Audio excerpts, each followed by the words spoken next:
Hi all, എല്ലാവർക്കും അമിൻജാസ് ഫാമിലിയുടെ പുതിയൊരു വീഡിയോയിലേക്ക് സ്വാഗതം. പിന്നെ വന്നിട്ടുള്ളത് തന്നെ പതിവ് പോലെ ടിപ്സ് ആയിട്ടാണ് കേട്ടോ. 2-3 ടിപ്സുകൾ ഉൾക്കൊള്ളിച്ചിട്ടുള്ള ഒരു കുഞ്ഞ് വീഡിയോ ആയിട്ടാണ്. ഒരുപാട് ഡ്രസ്സ് നമുക്കുണ്ടെങ്കിലും അതിൽ ചില ഡ്രസ്സെങ്കിലും നമ്മുടെ ഫേവറേറ്റ് ആയിരിക്കും. അങ്ങനെ ഫേവറേറ്റ് ആയിട്ടുള്ള ഡ്രസ്സ് ഇതുപോലെ കീറിക്കഴിഞ്ഞാൽ ടൈലേഴ്സിൻ്റെ അടുത്ത് കൊണ്ടുപോയാൽ ആ സ്റ്റിച്ചിങ് ഒക്കെ കുറച്ച് ബുദ്ധിമുട്ടാണല്ലേ. അതുപോലെ തന്നെ ആ സ്റ്റിച്ച് ചെയ്ത് കഴിഞ്ഞാൽ അവിടേക്കൊരു തുന്നി കൂടിയ പോലെയൊക്കെ ഉണ്ടാവും. എന്നാൽ അതൊന്നും ഇല്ലാതെ സിമ്പിളായിട്ട് തന്നെ നമുക്കത് പരിഹരിക്കാൻ പറ്റുന്നൊരു ടിപ്പ് കൂടി ഞാൻ ഈ ഒരു വീഡിയോയിൽ ഉൾപ്പെടുത്തിയിട്ടുണ്ട്. അപ്പോൾ ഞാൻ എന്നും പറയുന്ന പോലെ വീഡിയോ എല്ലാവരും ഫുള്ളായിട്ട് കാണാൻ ശ്രമിക്കുക. വീഡിയോസ് കണ്ട് നിങ്ങൾക്ക് ഇഷ്ടമാകണമെങ്കിൽ ലൈക്ക് ചെയ്യാനും ഷെയർ ചെയ്യാനും കമൻറ്റും സബൊക്കെ ചെയ്ത് സപ്പോർട്ട് ചെയ്യാനും മറന്നു പോകരുത്. അപ്പോൾ നമുക്ക് ഒട്ടും സമയം കളയാതെ ഇന്നത്തെ ഫസ്റ്റ് ടിപ്പിലോട്ട് പോവാം. സാധാരണയായിട്ട് മൊബൈലൊക്കെ ചാർജ് ചെയ്യുന്ന സമയത്ത് നമ്മൾ ഇതുപോലെ ചാർജറിന് മുകളിലായിട്ട് ഫോണൊക്കെ വെക്കാറുണ്ട്. അങ്ങനെ വെക്കുന്ന സമയത്ത് നമുക്ക് കോളൊക്കെ വന്നു കഴിഞ്ഞാൽ വൈബ്രേറ്റ് ആയിട്ട് താഴെ വീണ് ഫോണൊക്കെ കേടാവാനുള്ള ചാൻസ് ഒത്തിരി കൂടുതലാണ്.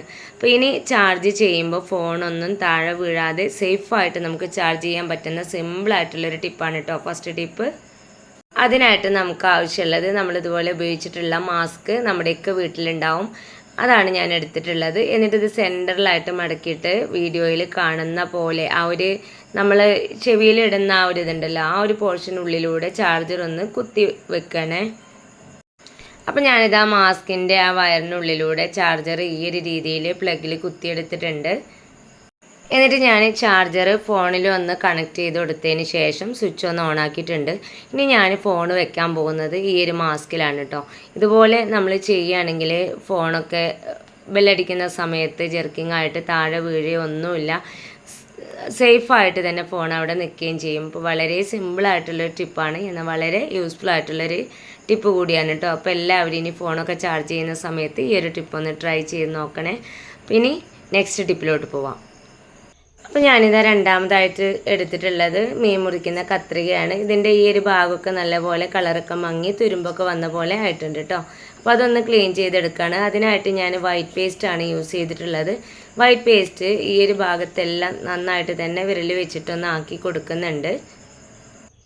ആഴ്ചയിൽ ഒരിക്കലൊക്കെ നമ്മൾ ഉപയോഗിക്കുന്ന കത്രികയും കത്തിയൊക്കെ ഇതുപോലെ പേസ്റ്റ് വെച്ചിട്ടൊന്ന് ക്ലീൻ ചെയ്തെടുക്കുകയാണെങ്കിൽ നല്ല വൃത്തിയായിട്ട് തന്നെ നമുക്കത് കീപ്പ് ചെയ്യാൻ പറ്റും കേട്ടോ. അപ്പോൾ ഞാനിതാ കൈ വെച്ചിട്ട് ഈ ഒരു 2 ഭാഗത്തും ഞാൻ നന്നായിട്ട് തന്നെ പേസ്റ്റൊക്കെ ആക്കി കൊടുത്തിട്ടുണ്ട്. ഇനി ഇതൊന്ന് ഉരച്ചെടുക്കാം. അതിനായിട്ട് ഞാൻ പഴയൊരു ടൂത്ത് ബ്രഷാണ് യൂസ് ചെയ്തിട്ടുള്ളത്. അത് ഒരു പാത്രത്തിൽ വെള്ളം എടുത്തിട്ടുണ്ട്. അതിലൊന്ന് ഡിപ്പ് ചെയ്തതിന് ശേഷം നന്നായിട്ടൊന്ന് ഒഴിച്ചു കൊടുക്കാൻ കേട്ടോ. ആ ഒരു സമയത്ത് തന്നെ ആ ഒരു ഭാഗത്തുണ്ടായിരുന്ന അഴുക്കെല്ലാം നല്ല രീതിയിൽ തന്നെ പോയി കിട്ടുന്നുണ്ട്. ആഴ്ചയിൽ ഒരിക്കലൊക്കെ നമ്മൾ ഉപയോഗിക്കുന്ന കത്രികയൊക്കെ ഇതുപോലെ പേസ്റ്റ് വെച്ചിട്ട് ക്ലീൻ ആക്കി കൊടുക്കുകയാണെങ്കിൽ ഒട്ടും കറയൊന്നുമില്ലാതെ പുതുപുത്തനായിട്ട് തന്നെ നമുക്ക് കീപ്പ് ചെയ്യാൻ പറ്റും കേട്ടോ.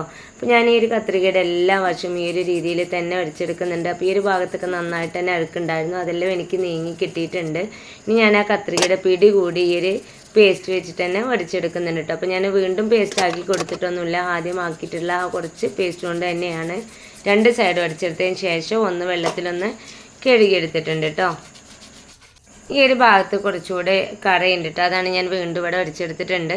അതിനുശേഷം ഞാനിതൊന്ന് കഴുകിയെടുത്തിട്ടുണ്ട്. ഇപ്പോൾ നിങ്ങൾക്ക് കാണാൻ പറ്റുന്നുണ്ടാവും, ഞാൻ ആദ്യം കഴുകുന്നതിന് മുമ്പേ കാണിച്ച കത്രികയും കഴുകി കാണിച്ചിട്ടുള്ള ആ സെയിം കത്രികയുടെയും മാറ്റം നല്ല രീതിയിൽ തന്നെ എനിക്ക് അഴുക്കൊക്കെ പോയിട്ടുണ്ട്. ഈ ഒരു പല്ലിൻ്റെ വശത്തുണ്ടായിരുന്ന ആ ഒരു കളറൊക്കെ പോയിട്ടുണ്ട് കേട്ടോ. ആഴ്ചയിൽ ഒരിക്കലെങ്കിലും ഈ ഒരു രീതിയിൽ കത്രികയൊക്കെ എല്ലാവരും ഒന്ന് ക്ലീൻ ചെയ്ത് നോക്കണേ. പിന്നെ ഇന്നത്തെ അവസാനത്തെ ടിപ്പിലോട്ട് പോവാം. നമ്മുടെ ഡ്രസ്സുകളിൽ ചിലതൊക്കെ നമ്മുടെ ഫേവറേറ്റ് ആയിരിക്കും. അങ്ങനെ നമുക്ക് ഇഷ്ടപ്പെട്ട ഡ്രസ്സ് ഇതുപോലെയൊക്കെ കീറിക്കഴിഞ്ഞാൽ ടൈലേഴ്സിൻ്റെ അടുത്തൊക്കെ കൊണ്ട് ചെന്ന് കഴിഞ്ഞാൽ അവർ ഇഴയിട്ടിട്ടാണ് അത് സ്റ്റിച്ച് ചെയ്യുക. ആ ഒരു സമയത്ത് നമുക്കത് ഇടാനൊക്കെ ഒരു മടിയായിരിക്കും.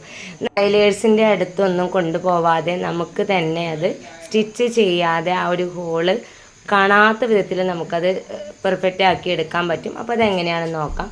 അപ്പോൾ ആദ്യം ഞാൻ ഈ പൊങ്ങി നിൽക്കുന്ന നൂലെല്ലാം ഒന്ന് കട്ട് ചെയ്ത് കൊടുക്കുന്നുണ്ട് കേട്ടോ. കീറിയൊക്കെ കഴിഞ്ഞാൽ ആ ഒരു വശത്തു നിന്ന് നൂലെടുത്തിട്ട് വൃത്തികേടാവും. ആ ഒരു ഭാഗമാണ് കേട്ടോ ഞാനിതുപോലെ കട്ട് ചെയ്തിട്ട് നീറ്റാക്കി എടുക്കുന്നത്. എന്നാൽ മാത്രമേ നമ്മൾ ഒട്ടിച്ചെടുക്കുമ്പോൾ അത് നല്ലപോലെ നീറ്റായിട്ട് നിൽക്കുള്ളൂ. പൊങ്ങിയ നൂലൊക്കെ ഒന്ന് കട്ട് ചെയ്ത് മാറ്റിയ ശേഷം ഞാനൊരു വശം ഇതുപോലെ അയൺ ബോക്സ് വെച്ചിട്ടൊന്ന് തേക്കുന്നുണ്ട്. ആ ഒരു സമയത്ത് നമുക്കവിടെ ചുരുണ്ടൊക്കെ കിടപ്പുണ്ടെങ്കിൽ അതൊക്കെ നല്ലപോലെ ക്ലീനായിട്ട് കിട്ടും. ഇപ്പം ഞാനിതാ തേച്ചെടുത്തിട്ടുണ്ട്. ഇനി നമുക്ക് ഇതിനായിട്ട് ആവശ്യമുള്ളത് നമ്മൾ കീറിയ തുണിയുടെ സെയിം പീസാണ് കേട്ടോ. അപ്പോൾ എൻ്റെ കയ്യിൽ ആ സെയിം പീസ് ഇല്ലാത്തതുകൊണ്ട് ഞാൻ ബ്ലാക്ക് പീസാണ് എടുത്തിട്ടുള്ളത്. മാത്രമല്ല ഇതിലൊരു ബ്ലാക്ക് വന്നുകൊണ്ട് തന്നെ പെട്ടെന്ന് മനസ്സിലാക്കാൻ പറ്റിയില്ല. അപ്പോൾ നിങ്ങളുടെ കയ്യിൽ സെയിം പീസ് ഉണ്ടെങ്കിൽ അത് തന്നെ എടുക്കാനായിട്ട് പ്രത്യേകം ശ്രദ്ധിക്കുക. അപ്പം ഞാൻ എടുത്തിട്ടുള്ള ആ കറുത്ത തുണിയുടെ കഷ്ണം കീറിയ ഭാഗത്ത് വെച്ചിട്ടുണ്ട് കേട്ടോ. അപ്പോൾ ഇതൊരിക്കലും തിരിച്ചറിയാൻ പറ്റില്ല. അപ്പോൾ നിങ്ങൾ അതുപോലെയുള്ള തുണി തന്നെ എടുക്കുക, അതല്ലെങ്കിൽ അതിനോട് മാച്ച് ചെയ്യുന്ന തുണി തന്നെ എടുക്കുക കേട്ടോ. അപ്പോൾ അത്രയും ഇത് കീറിയിട്ടുണ്ട്. ഇതാണ് നമ്മൾ ക്ലിയർ ആക്കാൻ പോകുന്നത്. പിന്നെ നമുക്ക് ആവശ്യമുള്ളത് ഇതുപോലെയുള്ള പ്ലാസ്റ്റിക് കവറാണ്.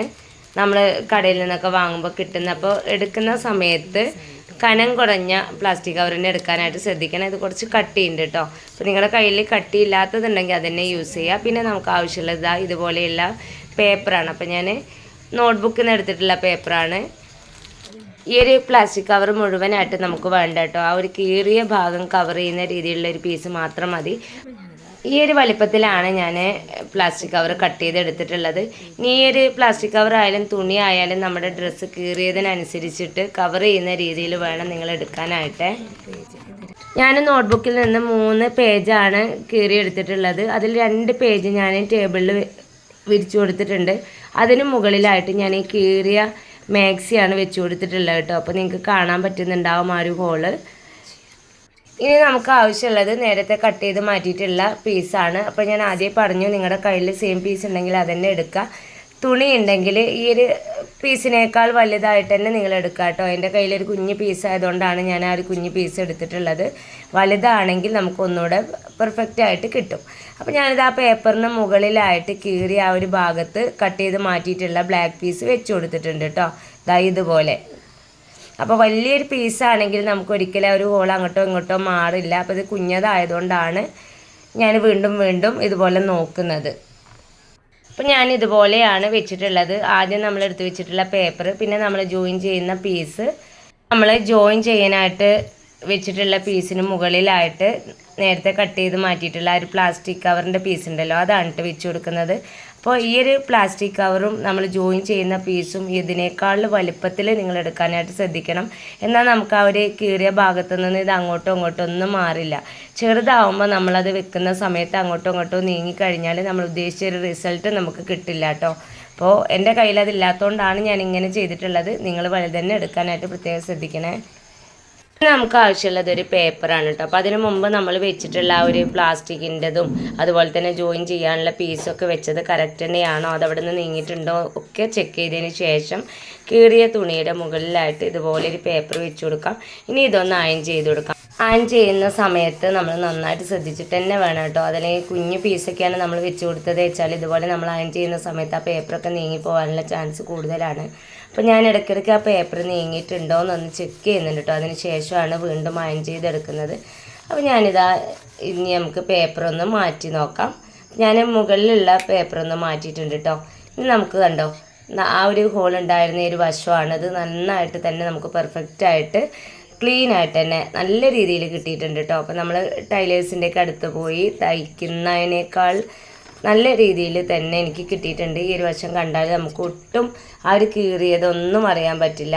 വളരെ സിമ്പിളായിട്ട് ഒട്ടും ക്യാഷ് ചിലവില്ലാതെ നമ്മുടെ വീട്ടിൽ വെച്ച് തന്നെ നമുക്ക് ചെയ്യാൻ പറ്റുന്നൊരു ടിപ്പാണ് കേട്ടോ.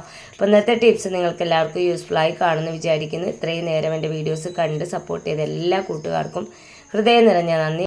ഇഷ്ടപ്പെട്ട ഡ്രസ്സ് ഇതുപോലെയൊക്കെ കീറിയിട്ട് നമ്മൾ മാറ്റി വെച്ചിട്ടുണ്ടെങ്കിൽ ഈ ഒരു രീതിയിൽ എല്ലാവരും ഒന്ന് ട്രൈ ചെയ്ത് നോക്കുക.